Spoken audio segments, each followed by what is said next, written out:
daquutti jira jechuudha. Abbaa kakuu viidiyoo isaa amma gattaa'ee ilaalee nan dawwalaaf jechuudha. Fayyoodha dhugaa rabbii maal jechuudha. Jechuudha kun akkuma viidiyoo fayyoo fa'aa argitanii dhugaa rabbii gaafan argu nan rifadhee otuun jiru akkamittiin fayyoon iddoo biraa deemti dhugaa rabbiitti dawwaleen gaafadhaa jechuudha. Otuun jiru deemuun qabdu jechuudha. Akkamitti sana yommuu mucaa abbaa kakuu irratti gattee deemti jennaanii fayyoonii otuun jiru jechuudha. Mucaa akkamittiin abbaa kakuutti gattee deemti jechuudha. Dhugaan isiniin jedha gaafan mata duree arguu fi footoo ijoollee arguu hedduu tokko rifadhee jechuudha. Ani manaa bayatanii suuqiin deemaa jira waa bibbitachuun naqaara. Amma viidiyoo gaafan ilaalu intinni na ta'e nan gattaa'ee ilaalee saniif jennaan akkamittiinitu osoo an jiru fayyoon iddoo biraa deemuu dandeessi iddoo biraa dhaquu dandeessi. Kanaaf jennaan itti dawwalee bakka shan jiru kunan gaafadha yoo ishii jettee ijoollee isatti galte nan laalaa jechuudha. Maaliif jennaani ani hin beekon itti dawwalee ilaalame.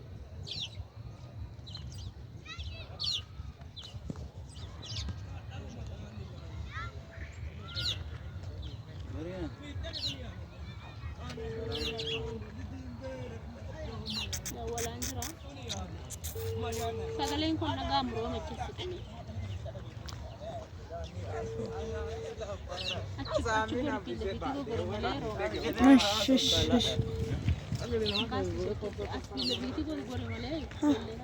Si nagamu kwa sagalee.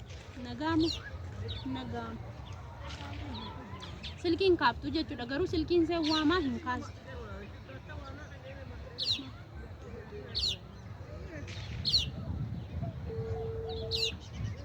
Waamaa jira garuu hin kaastu.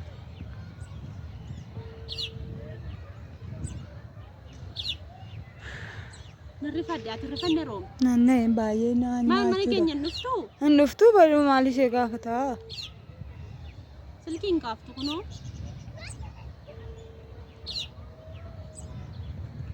Nanna sirbaara auzu billahi shaytaan rajim waan ta'in beeku malee.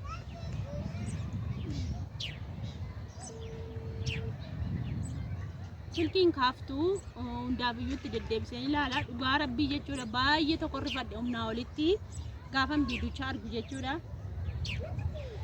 Maal jedha akkamittiin namni mucaasaa gatee deema akkamittiin namni ijoollee gatee deema dhugaa rabbii an biizii ta'e akkan ittirraa dubbadhu dhabe akkan ittirraa haasa'uu dhabe garuu keessaan nan dubbisa nan haasofsiisa akka isheen nagaa qabdu garuu nan deema ijoollee koo dhiisee ijoollee koo gateen deema takkaayyuu hin jettu jechuudha.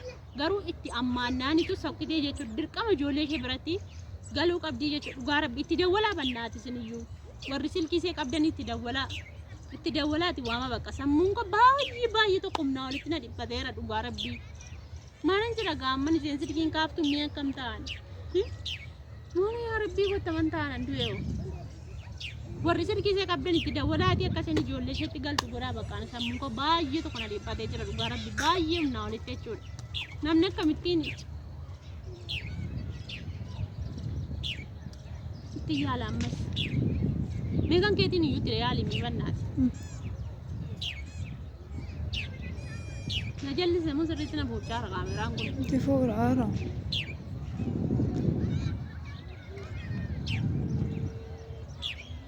Hin kaastu kun hin kaastu. Halloo akkam jirtaa? Nagaa akkamati? Baay'ee maal taate kanitti ijoollee kee dhiistee deemtuuf maanni? Ijoollee keessatti gattee deemteedha. Akkamittiin ijoollee gatanii deemuu hin danda'amaa? Ani sitti meen viidiyoon argika abbaan kakuu koppii boo'ee maraate viidiyoo gadhiisee rakkoo ijoolleetti gattee deemte maa jechuudha. Akkamittiin ijoollee kee gattee deemte xiqqoo fayyoo nagaa miti?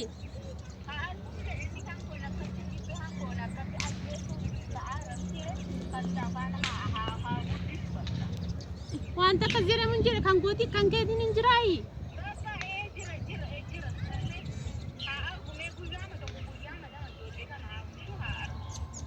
Yaa rabbii kiyya maal jechuudha inni maal jetti?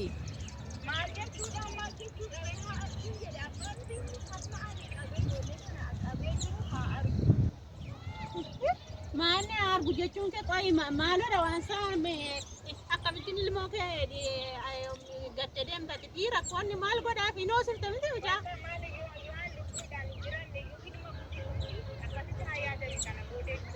Koo mucaa waan biraa hodhamoo waan sa'aan namni qopheeffatu qaba.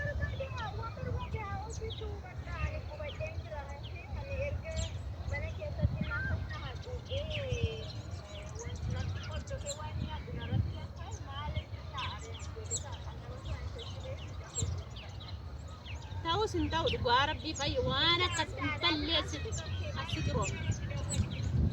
Maafan hin dawwalu qoyi. Maaf nan galchu ijoollee gadi bara baaka goorratti gattee deemte jechuun maal jechuudha mee qoyi.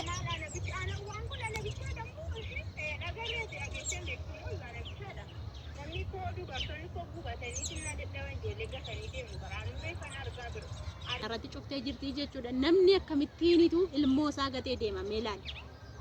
Ilmoo isaa akkamittiin namni gatee deema hin maraattee fayyoon. Nagaan qabdu dhugaa rabbii nagaan qabdu jechuudha.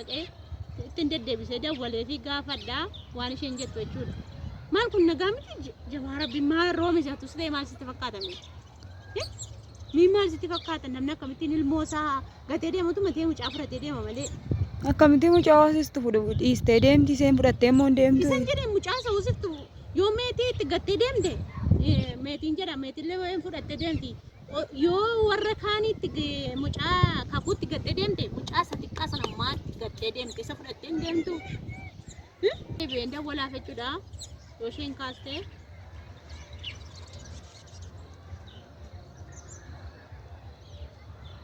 Halloo. Koi maamna irratti cuftee. Maaltu gaa qo'eeti nagaan qabdu sammuun keessarri sun hojjetu.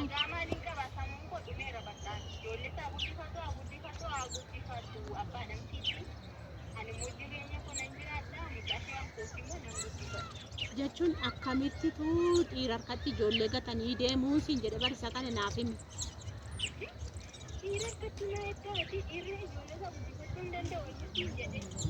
Yoo ta'es mucaa soosiftu maa dhiiftee sokkita ishee fa'a.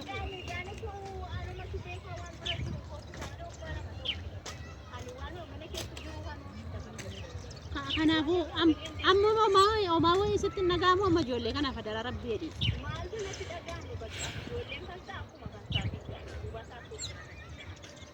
Maal taatee fayyoon dhugaa rabbii amma eessarta dhugaa rabbii kottume mana koo kottosh attamitti otuma ta'ee iyyuu ati otuma hin jiru iyyuu attamitti darbitee iddoo biraa deemtaati.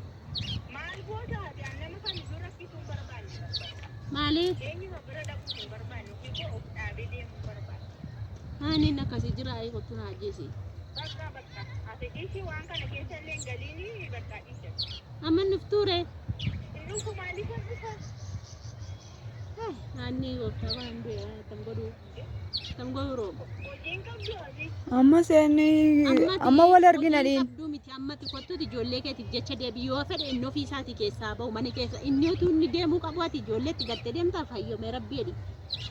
Deemee argeera wanti isatti irratti hin jiru ijoolleen isaa seeraan kun samaaf turanii amma mu'an irraa deemee ijoollee kana mee haa qabu haa ilaalu waan ani baay'ee beeku akkatti arguun barbaada. Amma kanaafuu deebiteen galtu jechuudha. Maal gochiisatti galan. Inni akkasii amma kottu wal argineetu mana keenya dhuftee deemtaa inni adeemu sin geessa. Maal jaaltummaatti na geessitamu? Inni adeemu mana ijoollee keetti deebii gali. Dhiirri yoo deemu bareedaadha.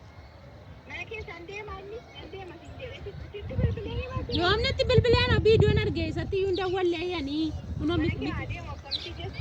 mitiin na bittee ana bakkee keessatti uturan kunoo tun bakkee deemaa jiruun viidiyoo arge.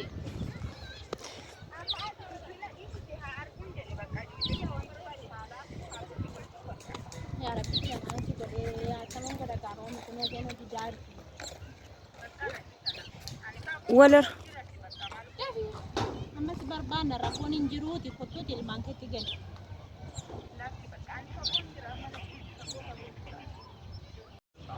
Nan dhufa naan jette yoo rabbi naa laaffise jechuudha. Kadhaa meeqaan itti deddeebisee dawwalee fi gaafan boo'ee maal jedhu nan dhufaa naan jettee jechuudha. Inshaallah rabbi naaf haa laaffisu. Kan kunoo ol ba'aan jira jechuudha suuqii deemuu fi baay'ee rakkoodha dhugaa rabbii baay'ee tokko rakkoodha inshaalla rabba laaffisuu baay'ee ulfaata namni akkamittiin dhala isaa gatee deema beekon dhugaa rabbii baay'ee tokko gadee baay'ee tokko jechuudha dhugaa rabbii ani fayyoonatuma sammuu qabduu deebitee akkas taate an dubbii isaanii keessan galuu boru walitti araaramuu jedheetani kan callu malee taa'ee ilaalaa ture malee keessaan immoo mun gorsaa numan itti haasaa garuu jechuudha an dhimma isaanii keessan galuu abbaan manaa wal lolaa walitti araaramaa jama rabbii kan gidduutti addaa warra gidduu deemuudha jechuudha warra gidduu maal ta'uudha akkasii haa dhuftu nan eegaa